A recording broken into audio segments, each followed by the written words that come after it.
हाय नमस्ते प्रणाम। कैसन बानी रउरा लोग? आशा करत तनी स्वस्थ होखम मस्त होखम। सब कोई अपना अपना काम में व्यस्त होई। तो देखी बड़ा सुंदर एगो हम शिव चर्चा के भजन लेके आइल बानी कि शिव जी तो सब कोई के सब कुछ देवेलन, सब कोई के जगत के गुरु हवन महादेव, सब कुछ के सब कोई के सब कुछ देवे नी। तो देखी एगो तिरिया उनका के कैसे घेरा तारी, का कह तारी, कैसे घेर के बोलाव तारी।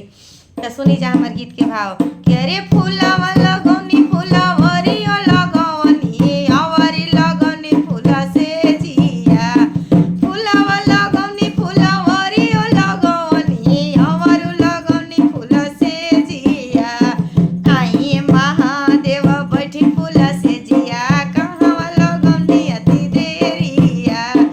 आई महादेव बैठी फूला से जिया, कहवा लगनी अति देरिया। गंगावा न होइनी जमुनावा न होइनी जटावा सुकावत भइले देरिया। गंगावा न होइनी जमुनावा न होइनी जटावा सुकावत भइले देरिया। रहिया में भेटी गइली बाझी न तिरियावा, बालका दिहत भइले देरिया। रहिया में मिली गइली बाझी नि तिरियावा, बालका दिहत भइले देरिया। आई महादेव बैठी फूला से जिया, कहवा लगनी अति देरिया। रे फूलावा लगौनी फूलावरिया लगवनी आवरू लगौनी फूला से जिया। फूलावा लगौनी फूलावरिया लगवनी आवरू लगौनी फूला से जिया। आई महादेव बैठी फूला से जिया, कहवा लगौनी अति देरिया। आई महादेव बैठी फूला से जिया, कहवा लगौनी अति देरिया। गंगावा न होइनी जमुनावा न होइनी जटावा सुखत भइले देरिया।